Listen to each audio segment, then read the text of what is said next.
nama saya Ganis Yudanin Tias. Hari ini saya akan membahas tentang mengidentifikasi pekerjaan kantor. Pekerjaan kantor sangat penting dilakukan untuk menunjang suatu kantor. Dan pekerjaan kantor sendiri dapat dikatakan sebagai pekerjaan tata usaha. Berikut adalah jenis-jenis pekerjaan kantor. Yang pertama adalah menghimpun. Menghimpun adalah mengolah data-data kantor untuk dijadikan menjadi satu file. Yang kedua adalah mencatat. Mencatat adalah menggabungkan atau memasukkan data-data dalam satu file untuk menjadikan laporan atau surat. Yang ketiga adalah mengolah. Dan yang keempat menggandakan. Menggandakan adalah memperbanyak dengan suatu alat atau cara untuk memperbanyak suatu laporan atau dokumen tersebut. Yang kelima adalah mengirim. Yang keenam adalah menyimpan. Ketujuh adalah melakukan komunikasi. Dan yang keenam menghitung. Dan yang terakhir adalah pekerjaan lainnya. Selain pekerjaan utama yang disebutkan di atas, masih ada lagi pekerjaan kantor yang mendukung tugas utama. Menurut pengamatan George R. Terry terhadap perusahaan-perusahaan di Amerika, presentase pekerjaan yang menunjang tugas utama adalah sebagai berikut. Yang pertama adalah typing. Typing di kantor-kantor yang ada di Amerika menggunakan memperoleh presentase sebesar 24,6%. Yang kedua adalah calculating, itu 19,5%. Yang ketiga adalah checking, 12,3%. Yang keempat adalah filing, adalah 10,2%. Terus kemudian teleponing 8,8%, duplicating sebesar 6,4%, mailing yang sebesar 5,5%, dan order sebesar 12,7%. Sehingga jika ditotal sebesar 100%. Selanjutnya, menurut William Lockwell dan Edwin Robinson, pekerjaan-pekerjaan kantor diperinci dalam kegiatan-kegiatan sebagai berikut. Yang pertama adalah menerima, mengantarkan, dan mengirimkannya. Yang kedua adalah membuat rekening.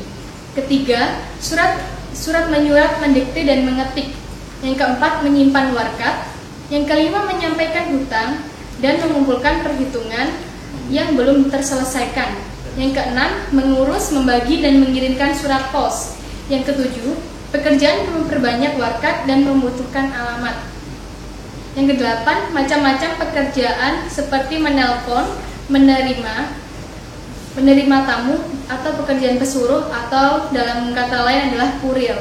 Yang kesembilan, tugas-tugas khusus dengan maksud menyederhanakan sistem, menghapus pekerjaan yang tidak perlu.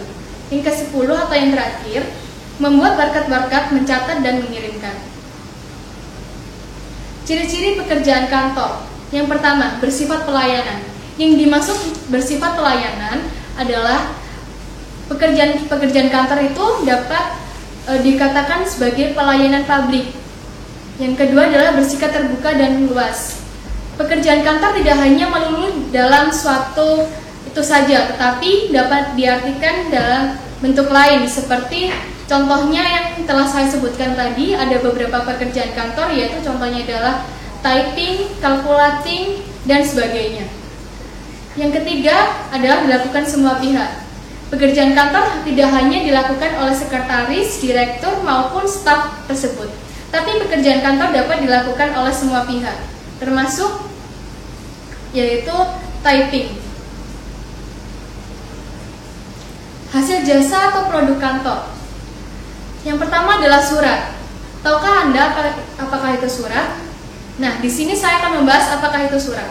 Surat adalah media komunikasi tertulis, berisi buah pikiran atau informasi yang ingin disampaikan kepada pihak lain untuk mendapatkan tanggapan atau respon.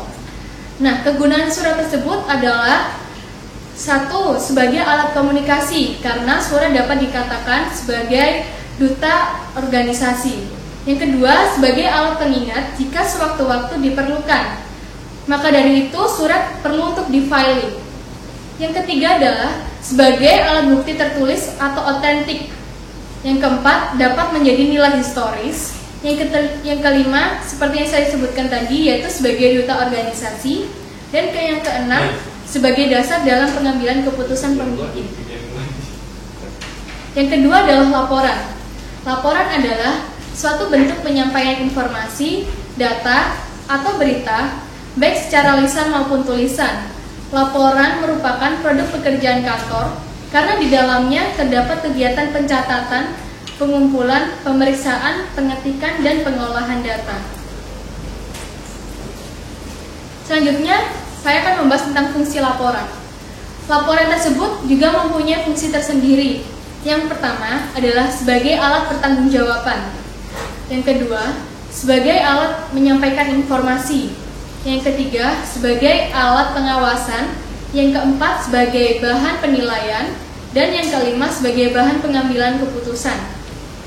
Hal-hal yang perlu diperhatikan dalam membuat laporan, yang pertama adalah harus jelas dan cermat. Apabila laporan tidak jelas dan cermat, maka laporan tersebut akan sulit untuk dipahami dan akan tidak mendapatkan responsif dari pihak lain. Yang kedua, mengandung kebenaran dan objektivitas. Yang ketiga, harus lengkap. Meskipun laporan berisinya hanya sedikit, tapi laporan harus menggunakan bahasa-bahasa yang jelas dan singkat. Yang keempat adalah harus tegas dan konsisten. Yang kelima, harus langsung mengenai sasaran. Yang keenam, harus langsung disampaikan kepada orang dan alamat yang bersangkutan. Yang ketujuh, harus tepat waktu. Dan yang kedelapan, sebaiknya disertai dengan saran-saran. Selanjutnya adalah jenis-jenis laporan. Laporan yang pertama adalah laporan berdasarkan waktu. Yang kedua adalah laporan berdasarkan bentuk. Yang ketiga, laporan berdasarkan penyampaian. Yang keempat, laporan berdasarkan sifat. Dan yang kelima, laporan berdasarkan isinya. Yang ketiga, saya akan membahas tentang produk kantor yang berupa formulir. Formulir adalah lembaran kartu atau kertas dengan ukuran tertentu yang di dalamnya terdapat data-data atau informasi yang bersifat tetap, dan ada beberapa bagian lain yang akan diisi dengan informasi yang tidak tetap. Formulir dibuat karena adanya permintaan dan seragam terhadap informasi tertentu, sehingga data dibuat secara langsung berulang kali dan tentu saja tidak efektif dan efisien jika dilakukan secara terus-menerus. Nah, berikut adalah contoh formulir. Berbagai macam dokumen tertulis. Selain surat, formulir masih banyak catatan tertulis atau dokumen lain merupakan hasil atau produk kegiatan pekerjaan kantor. Semuanya mempunyai bentuk dan isi yang beragam. Bentuk produk atau hasil pekerjaan kantor selain formulir dan surat antara lain adalah tabel, grafik, gambar, buku, atau paper. Nah, dan berikut adalah salah satu contoh bentuk tabel. Yang kelima adalah arsip. Arsip merupakan produk dari kegiatan menyimpan tanpa adanya kegiatan penyimpanan. Tidak mungkin ada arsip yang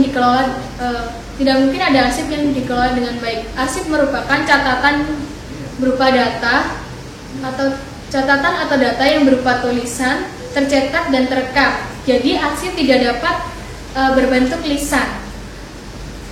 Arsip sendiri berupa informasi yang telah terjadi atau berkaitan dengan masa lampau yang disimpan menurut suatu cara tertentu, sehingga informasi tersebut dapat digunakan dengan lebih baik dan lebih lama. Data tersebut dapat digunakan dalam bentuk yang sangat lama dan dalam bentuk yang beragam pula, seperti yang telah disebutkan di atas, yaitu surat, laporan, dan formulir.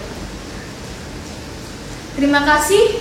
Demikian adalah tentang presentasi mengenai mengidentifikasi pekerjaan kantor. Saya akhiri, mohon maaf jika ada kesalahan kata. Wassalamualaikum warahmatullahi wabarakatuh.